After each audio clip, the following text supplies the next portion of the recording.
This slide series is done in memory of Dr. Edward Ross Ritvo, who passed away in June of 2020 at the age of 90 years. A pioneer in autism research, he led the field in establishing that autism was neurobiologically based.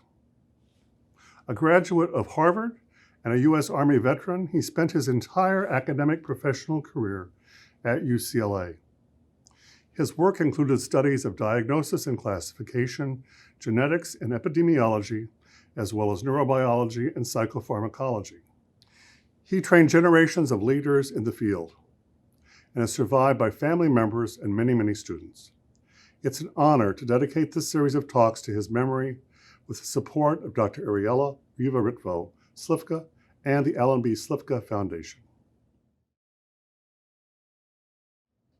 Welcome to the Center of Excellence on Autism Spectrum Disorders at Southern Connecticut State University's Professional Educator Training Series. My name is Dr. Meghan Brahm. I am a board-certified behavior analyst, an assistant professor at Southern, and a center team member. Today, I'm going to be presenting on reinforcement essentials, particularly as they relate to individuals with autism spectrum disorder. The objective of today's presentation is to start to understand the process of reinforcement, and really to understand that reinforcement is a process, to differentiate between positive and negative reinforcement, a concept that is often very confusing, and to understand the process of token economies, again, particularly as it relates to individuals with autism in school environments. Before we get into the meat of the presentation, let's talk about a little bit of terminology. So when we talk about reinforcement, we really are talking about the occurrence of a behavior that is followed by an outcome which ultimately strengthens that behavior. So let's say that again. It's the engagement in a behavior that is then followed by something that increases the likelihood of behavior happening again in the future. We're also going to talk about stimulus or stimuli today, and what we mean by stimuli is quite literally anything present in the environment. We're going to talk about positive reinforcement, and so the definition of positive reinforcement is a stimulus that is presented or given after an instance of behavior, which ultimately increases the behavior in the future. We are also going to talk about negative reinforcement, which is a stimulus that is removed after a behavior that ultimately increases the probability of that behavior occurring again in the future. And don't worry, we are going to talk more about those concepts and go through them more thoroughly as the presentation goes on. Lastly, our piece of terminology is token economies. So token economy is a system by which we provide positive reinforcement to an individual by delivering tokens for expected behaviors.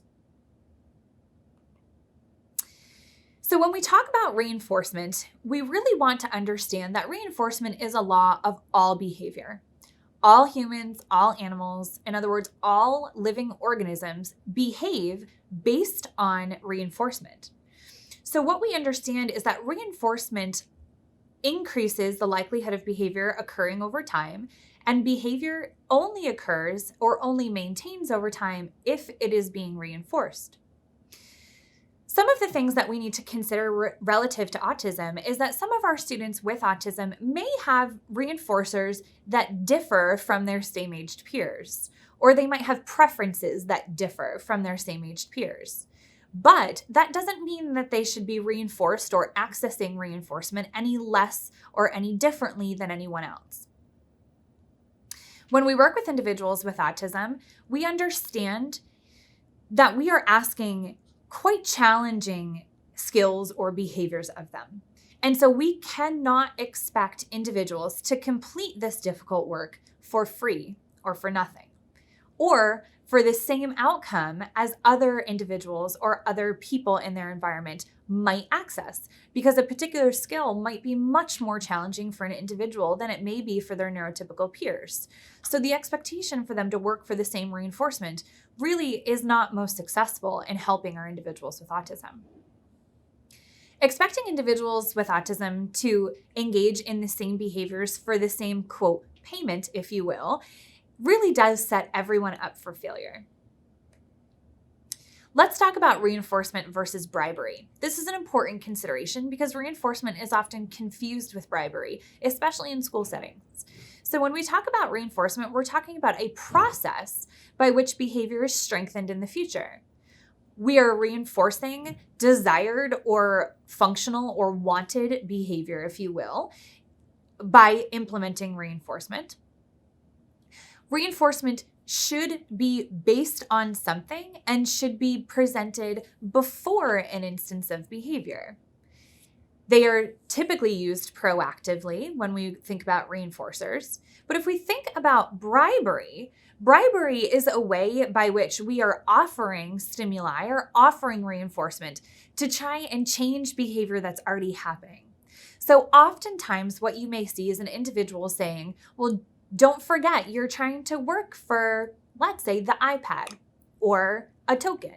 And we might hear that saying being verbalized after an instance of challenging behavior has already started. Well, what we're doing in that instance is we're bribing an individual to change their behavior. We're saying, if you change your behavior, then you can have this thing that you really want. That's not helpful in terms of reinforcing appropriate behavior. And in fact, what it has the chance of doing, at least, is reinforcing unwanted behavior. So we really want to make sure that we're differentiating reinforcement and bribery, and we are not inadvertently reinforcing unwanted or challenging or problematic behavior by bribing. So as promised, we are going to talk more about the different types of reinforcement. One of the things that's important to remember when we're thinking about reinforcement as a concept or as a principle is reinforcement always leads to an increase in behavior over time. So if we were talking about reinforcement, remember, it always leads to an increase in behavior, no matter which type of reinforcement we're talking about. The difference between positive and negative reinforcement and the phrasing of positive and negative refers to either the addition of a stimulus in positive reinforcement or the removal of a stimulus in negative reinforcement. Ultimately, the positive and negative really have nothing to do with the outcome of behavior or what changes about the behavior, because remember, we're talking about reinforcement, so behavior is always going to increase. Rather, it has to do with whether or not we are adding something or taking something away. So again, the definition of positive reinforcement is the addition of a stimulus which increases the future likelihood of a particular behavior happening again. An example of this would be earning extra TV time for completing all of our chores. So we are adding extra TV time for the completion of a specific behavior, which is chores. Now, if we think about negative reinforcement, remember, it's the removal of a stimulus which increases the future likelihood of a behavior happening again. So let's think about the example of getting a free homework pass for completion of a full week's homework. So what we are doing with the free homework pass is we are removing what may be a non-preferred stimuli of homework because somebody has completed all of their homework for 1 week. So we are taking away homework based on a behavior which was completion of the prior week's homework. So let's pull positive reinforcement apart a little bit more. In this example and in this definition, we're talking about a new term called preferred stimuli. So preferred stimuli are things that people enjoy or they have a preference towards. So again, positive reinforcement is the addition of preferred stimuli, so something we like, which increases the future probability of behavior happening. Examples regarding educational settings can be getting, quote, paid for work. Here, the example of PBIS, or Positive Behavior Interventions and Supports, is a system in which schools or classrooms or districts may pay individuals through PBIS bucks or dollars for engaging in specific or expected behavior. That's considered a positive reinforcer.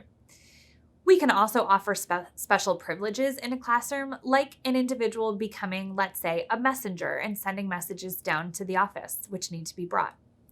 We could also think of positive reinforcement in education as stickers on a worksheet. There are a lot of different examples that we can think about with regard to positive reinforcement in educational settings. But one of the things that we really need to stop and give credit to is the fact that attention is a really useful positive reinforcer quite often. Not for everyone and not for every instance, but oftentimes is. And so when we think about behavior that we want to increase or that we want to see happen more often, one of the best ways to do that or to increase that behavior is to pay more attention to it. So the more attention you pay to a wanted or desired or functional behavior, it's likely, not always the case, but likely that that behavior will increase in the future. Now, unfortunately, that is often not the case in educational environments or classrooms. It's actually often the opposite in classrooms. So there's a good bit of research to suggest that classrooms function in a reverse reinforcement scenario, if you will. So oftentimes we have a really strange ratio of reinforcement or attention being given to positive or wanted behaviors as compared to behaviors we don't want. So often in classrooms, more attention is being given to behaviors that we don't want in the form of correction. So Johnny, please stop doing that. Susie, you need to go back to work. Michael, you need to put that down, whatever it may be. All of those corrective statements can function as attention reinforcers. So in the classroom, we really want to work on flipping that on its head and trying our best to pay the most attention to the behavior we want to see more of, which is very challenging. It's a skill that we need to practice in and of ourselves. So let's go back to negative reinforcement again.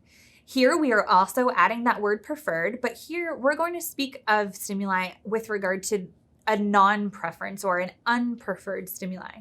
So negative reinforcement refers to the removal of unpreferred or unwanted or unliked stimuli, which increase future behavior.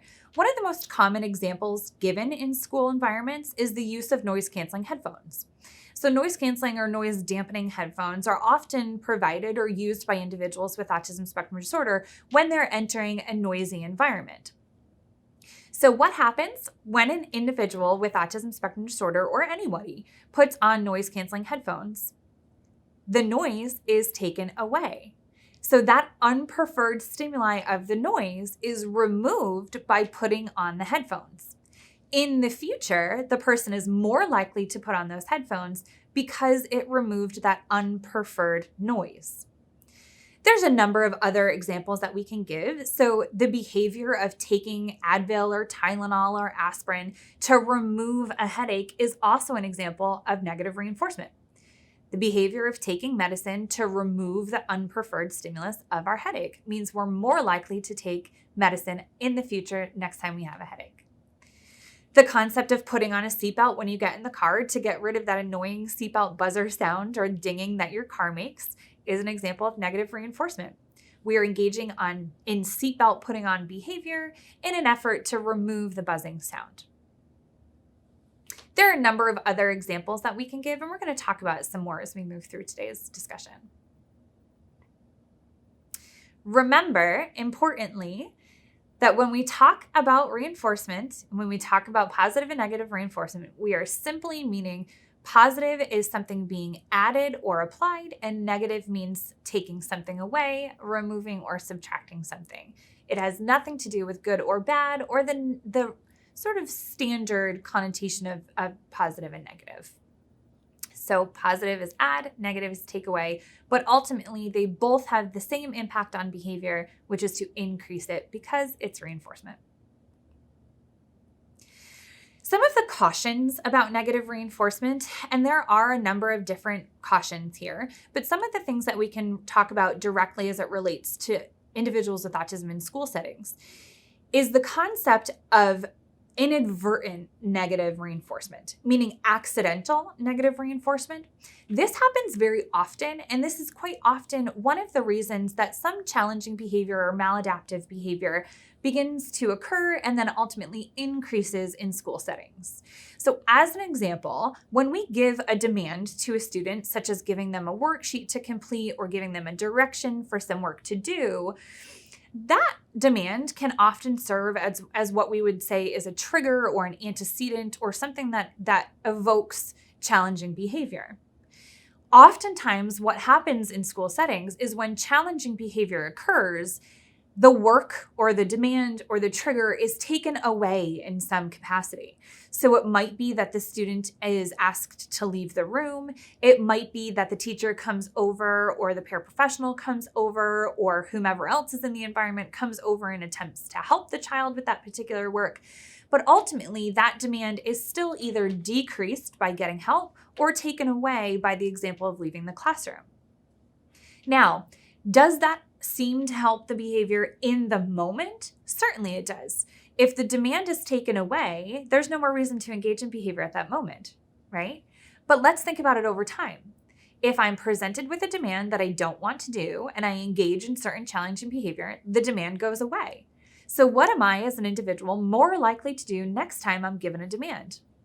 Well, I'm more likely to engage in that same challenging behavior.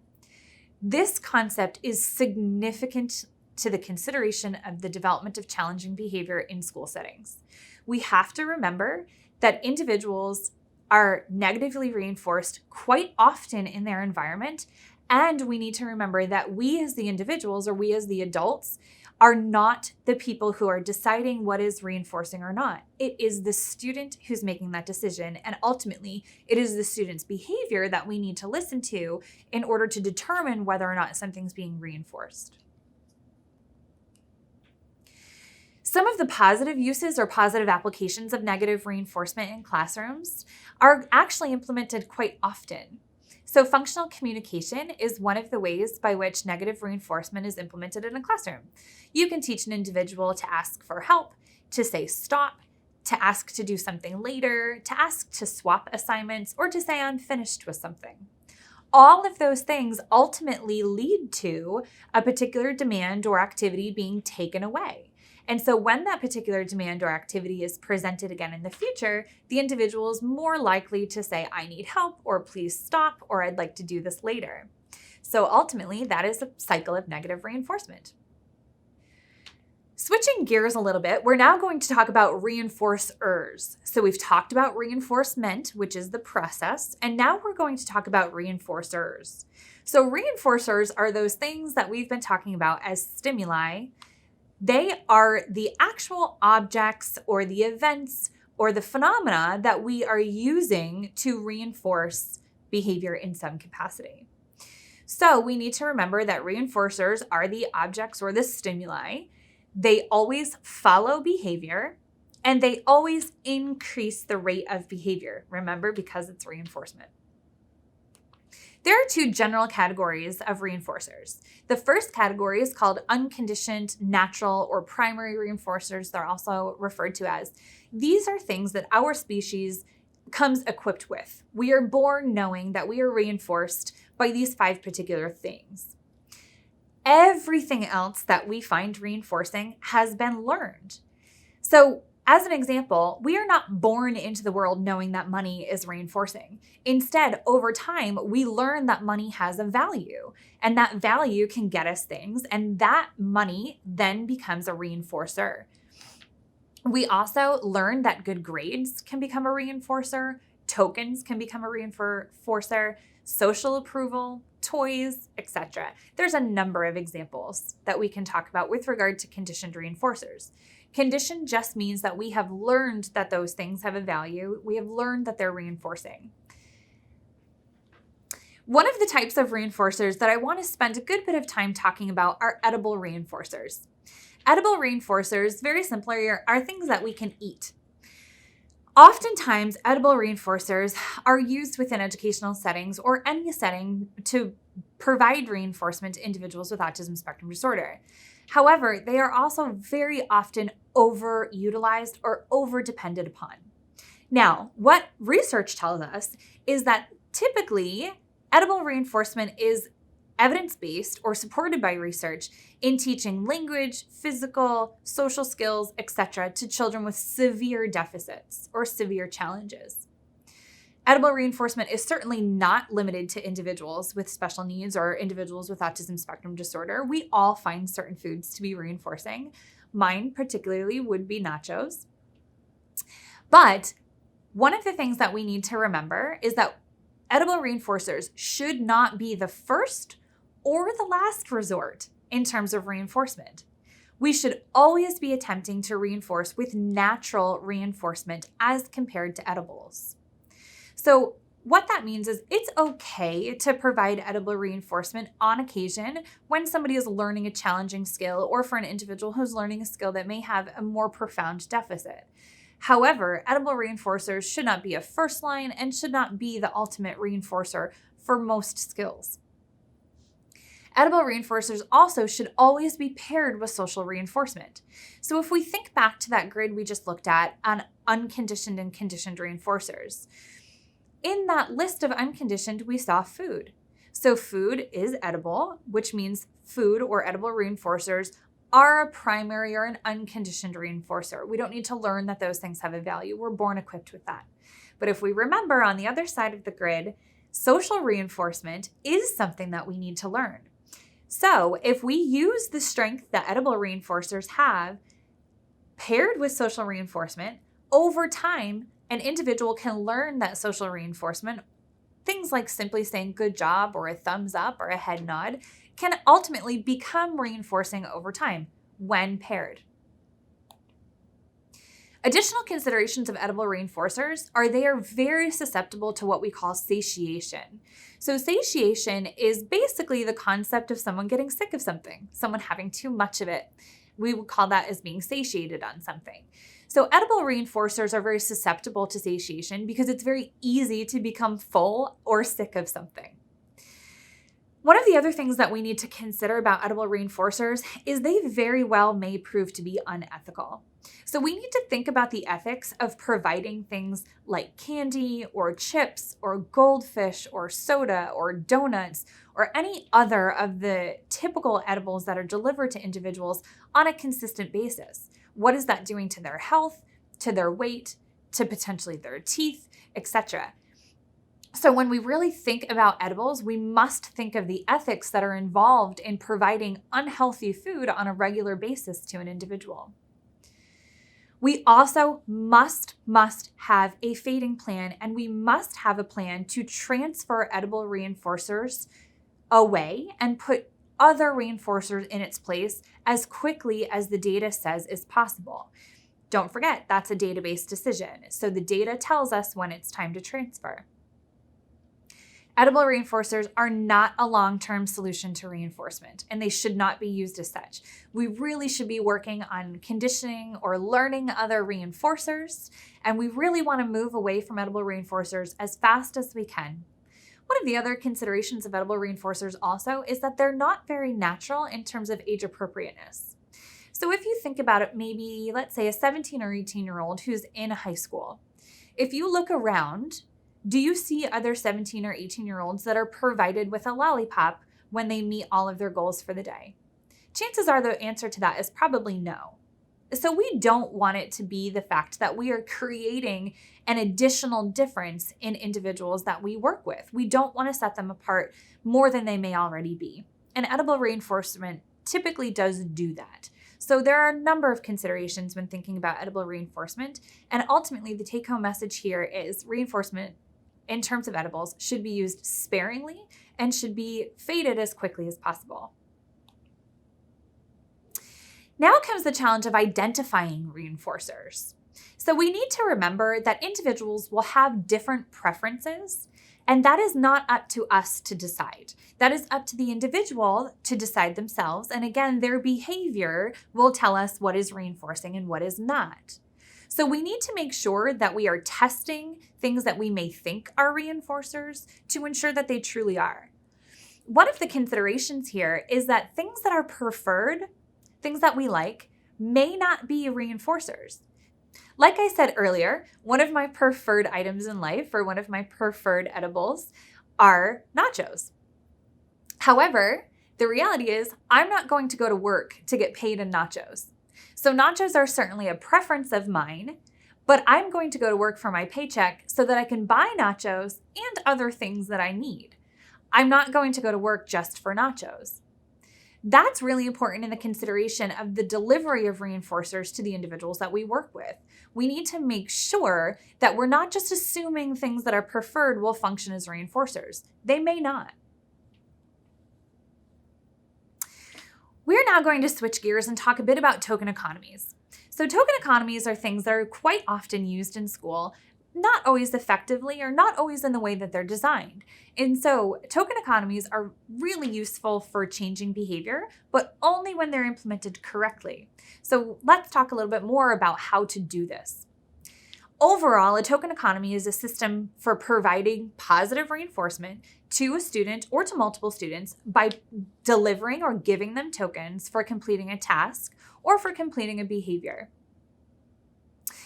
The second bullet on this slide gives you a formal definition from Milton Berger on the concept of token economies, and his book is referenced at the end should you want to read more about token economies there. Overall, though, target behaviors strengthened by token economies can be almost anything. They can be naming a picture correctly, matching a picture, pointing to a correct picture when asked, following a rule, following specific steps of something, or nearly any other target or skill that is required in an educational setting. Token economies are great ways for, quote, paying students to engage in specific target behaviors. So token economies overall have three major components, or they're a behavior change system that have three major components. Firstly, we identify a specific set of target behaviors. So we need to know exactly what are we reinforcing with a token economy. Those behaviors that we're reinforcing, we call target behaviors. Then we need to identify tokens or potentially points that are going to be received for engaging in those very specific behaviors. And then ultimately, we need to create a menu of backup reinforcers. So what that means is an individual is going to gain tokens or be paid tokens over time, as you can see in the examples on the right. And then once they have earned all of those tokens on their what might be token board, then they get to cash in those tokens for something that is ultimately one of their most preferred reinforcers.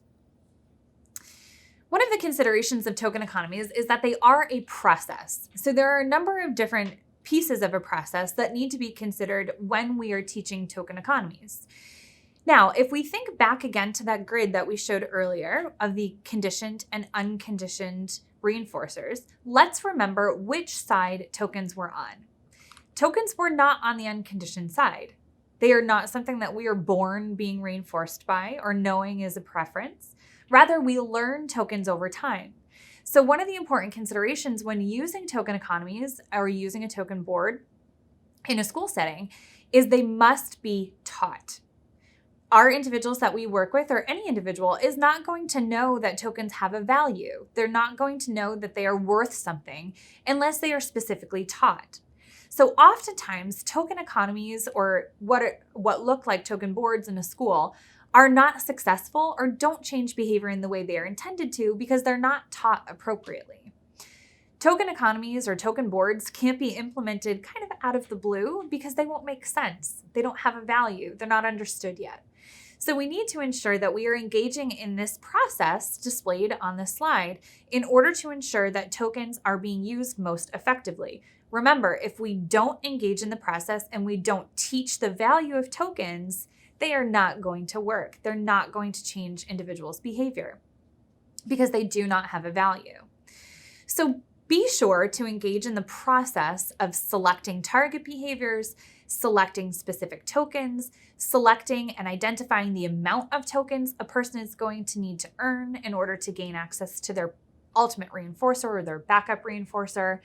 Ensure that you are creating a schedule by which tokens are going to be delivered and understanding the expectation of exactly what behaviors need to be engaged in and how much behavior needs to occur before a token is going to be delivered. And then understand the way by which somebody is going to cash in those tokens and then their ultimate backup reinforcer. It's a large process that takes time, so be patient with the token economy process. If implemented correctly, they are very successful, but it does take work and it does take practice and it does take learning. Some best practice when considering reinforcement is, of course, reinforcers should be reinforcing. We talked about this with regard to preference. So we should understand the difference between preferences and reinforcers, things that we like and things that we are actually willing to work for. Reinforcement should be what we say is contingent, so meaning it should be based on something. Reinforcement shouldn't be delivered willy-nilly, if you will. It should be based on a specific output of behavior. We should be using a variety of different reinforcers. So we talked about always ensuring that we're moving off edible reinforcement and that we're continuously trying to establish and create new reinforcers. The goal ultimately is to have reinforcers that are natural and that are practical. So what that means is if we consider a reinforcement situation by which we are implementing, let's say, a token board in a kindergarten classroom, that may be very appropriate for a kindergarten classroom. But when that individual turns 18 or 19 or 20 and is in a transition program, that token board is very unlikely to be natural and practical at that point. So the goal for somebody coming out of a transition program probably would be for them to work for a paycheck. That would be the natural reinforcement. Or to understand the reinforcers that are going to be present in a college environment. A token board is unlikely to be the natural reinforcer or a practical reinforcer for an 18 or 19, etc. year old. So we really want to make sure that we are moving towards natural and practical and appropriate reinforcers as individuals move through the school setting. We also must remember on that same topic that reinforcement must be faded over time as a person learns new skills. So a skill should not always be accessing a really, really high rate of reinforcement or a lot of reinforcement. In fact, we want to decrease the reinforcement as a person is learning a particular skill over time. And eventually, we should get to a point where a person is only accessing reinforcement for a learned skill every so often. We should be saving the best or the most potent reinforcers for the hardest work. Oftentimes, what we do here, what we say is that we are isolating specific reinforcers. So oftentimes, this is seen in something like a toilet training protocol. It's very commonly used in toilet training to isolate a reinforcer. And what that means is we identify the best or the most potent reinforcer and we save it just for that particular toilet training protocol because it is very hard work for some individuals. So that means the individual would only access that particular reinforcer after successful bathroom use at whatever stage they may be. It might be just looking at the bathroom. It might be going into the bathroom. It might be successfully using the bathroom. But they are only accessing that particular, what's called isolated reinforcer for that work, and not at any other point throughout their day. We also need to ensure that what we say is magnitude is enough. So magnitude is the consideration of the effort of response that is needed and the quality of the reinforcer, or how good the reinforcer is for that individual. So we need to make sure that the magnitude of a reinforcer matches the amount of effort that a person is putting into a particular behavior. Some take-home considerations with regard to reinforcement is we always want to be using reinforcement proactively. Remember, if it's not proactive, if it's not before the instance of a challenging behavior, then it's a bribe, and then we are in a power struggle position. And we are probably inadvertently reinforcing unwanted behavior. Reinforcement needs to be consistent. So an individual needs to understand what they would be reinforced for, and it needs to be able to be understood and practical and delivered consistently. We always want to practice catch them being good. So this again refers back to that consideration that we talked about with regard to attention behavior or attention maintained behavior. We want to make sure that we are paying the most attention or catching people being good and really focusing on those behaviors that we want to see more of when we're delivering attention. We always need to identify reinforcers and make sure that we are reinforcing appropriate behavior and using them positively. We are not in the business of finding the bad and punishing that or trying to fix the bad. We are focusing on positive and strengths and all of the wonderful things that our individuals that we work with can do, and really, really providing good reinforcement for those things. Reinforcement should also be specific. So saying something like good job is not as effective as saying you did a really great job fixing that truck that fell on the floor, or you did a really nice job finishing that math worksheet. So that descriptive praise or that specific component of what you're saying the person did a good job doing really allows for the pairing of their behavior to whatever reinforcement you're delivering. We always want to make sure that behavior is being reinforced because the process of reinforcement completely dictates whether or not a behavior will occur again in the future.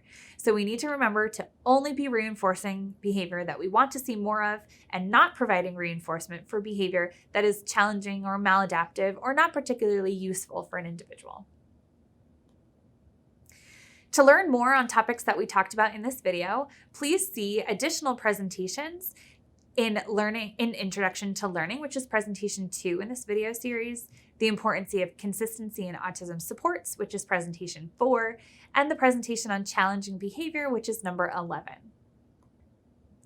Thank you for listening. For more information, please feel free to visit our center website. And for your support, please consider donating to our center at the bit.ly link below. Here are additional references if you're interested in further reading on the topics discussed today.